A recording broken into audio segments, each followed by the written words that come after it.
Okay, so I have two videos for today.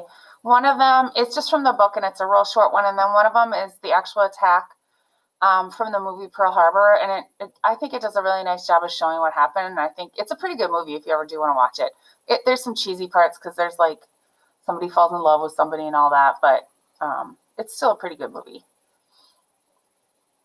So, okay, so we're in chapter 11, lesson 2. Okay, so the thing I didn't talk about yesterday about Europe, so I talked about how Germany invaded France. Basically, they took Paris, and the Brits were there trying to help. When it started going south, the Brits and the French troops actually moved back, and they got to, it's called the port of Dunkirk, and that's a place where that they could like transfer from through the English Channel, which is only, I don't know, it's not very big. It's like 40 miles or 50 miles long or something like that. So they could transfer from mainland Europe to Great Britain. And for whatever reason, and nobody exactly knows why, and in the notes here you can see that Hitler hesitated because he felt that if they moved their troops over the English Channel, they might lose some of their tanks. But he hesitated and waited for 3 days. And that actually gave the British and the French troops enough time to move. It was over 300,000 troops from mainland Europe over to Britain. And it's known as the Miracle at Dunkirk. So the British were able to escape the worst of Hitler's troops. And Britain never was taken. I'll talk about that just as well. Yeah. So if you can see there, under the leadership of Winston Churchill, he's an important name to remember. They would not surrender. The Germans did. They were bombing England heavily, and I know. I believe in the old book there were pictures of that. But you can look it up if you're interested in that. There are tons of pictures of the bombings in London, and people are living in the subways and things like that because it was much safer to be underground. But even through all of that, Churchill was not going to surrender, and they stayed strong, and eventually they're going to regroup and they're going to get back to mainland and, fight the Nazis. So that's what was happening in Europe. So what's happening here? Why is this? Okay. So in America, basically when you think about that world map and where America is in relationship to Europe and even Japan and China with what was going on over there, we weren't by any of those countries. And even though they were our allies in Europe, a lot of people in America after World War I did not want to get involved. Roosevelt did not want to get involved. So this word here, isolationism, just means that basically the United States tried to stay out of things. In fact, Congress even passed, you can see here, the Neutrality Acts of 35, 36, and 37. They mostly revolved around banning the selling of arms or weapons to the nations that were at war and banning of giving loans to those nations. So they said, we're not going to give them weapons. We're not going to give them money. We're just going to stay out of it. I have just the next clip I'm going to show you is it's a little book clip. It's only a minute and a half long. So it just talks about the U.S. not getting involved.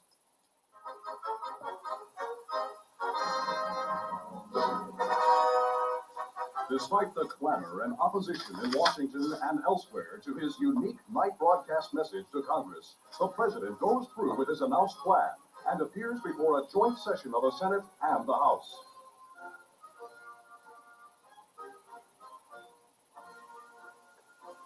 As a consistent part of a clear policy, the United States is following a twofold neutrality towards any and all nations which engage in wars that are not of immediate concern to the Americas. First, we decline to encourage the prosecution of war by permitting belligerents to obtain arms, ammunition, or implements of war from the United States. Second, we seek to discourage the use by belligerent nations of any and all American products calculated to facilitate the prosecution of a war in quantities over and above our normal exports of them in time of peace.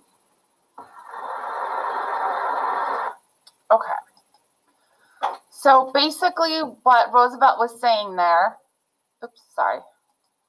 was that, yep, we're not going to give nations anything extra than we've already been giving them. So they weren't going to completely stop trade with those nations, but they're not going to give them anything that's going to help the war efforts. So that's what happened first. And there's some political cartoons from that time period, and I know sometimes they're hard to understand. These are, I think, pretty blatant. So in both of these, what's Roosevelt doing? If you look at those pictures, what do you think he's doing?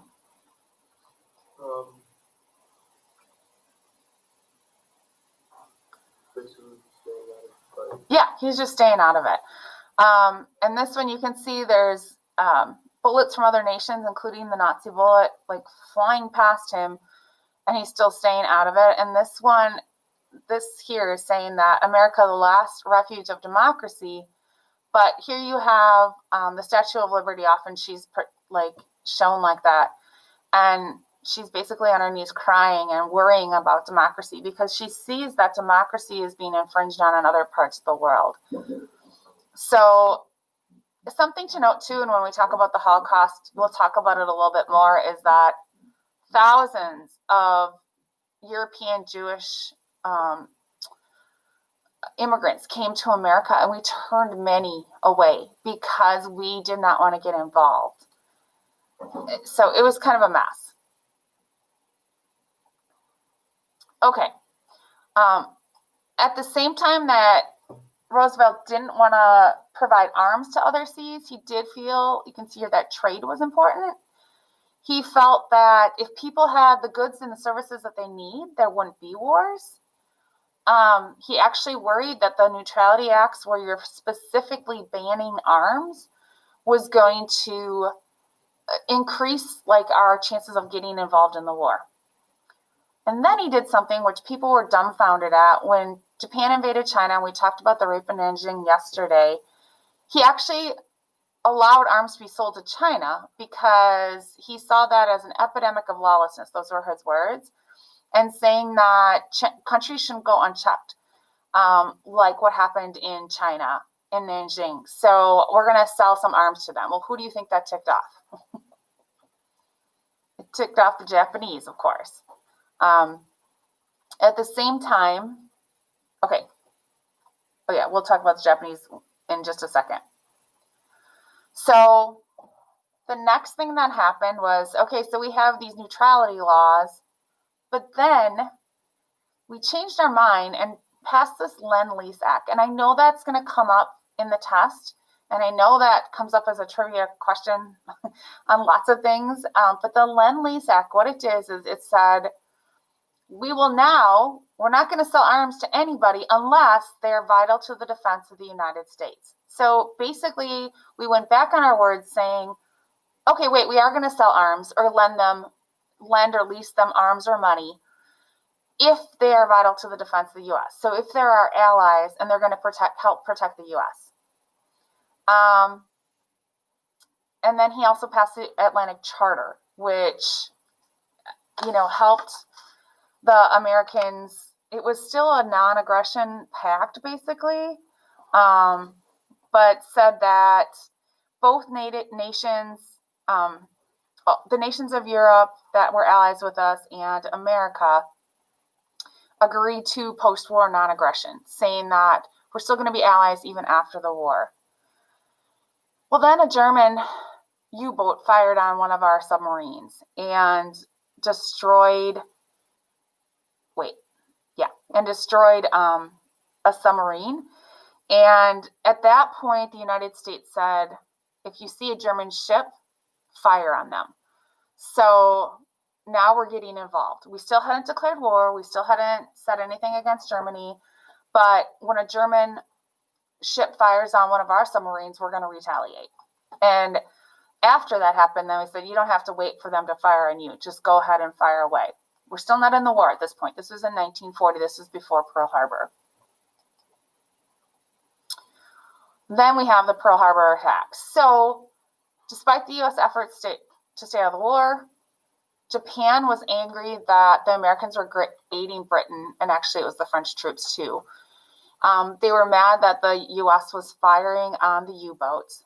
The U.S. passed an embargo, and an embargo is just a heavy tax or a restriction of goods and services so that Japan wasn't able to get the things that they had already been getting from the U.S. So that did not make Japan happy. And on December 7th, 1941, they attacked Pearl Harbor. And after that is when we declared war on Japan and entered World War II. So I'm going to show that video clip from the movie now. Understand something, when they attacked, it was a Sunday, early in the morning, which even in war, that was kind of a day that you're not supposed to be fighting. The Americans were completely and literally caught with their pants down. So I'm going to show you that movie clip now. So it's going to start with the Japanese. Like I said, it's because it's a clip. It's kind of, you're not getting the full context. But yeah, they're going to start. So they're showing on the screen right now. Those are the Japanese, and then they'll show what's kind of happening in Pearl Harbor, and they'll go back and forth.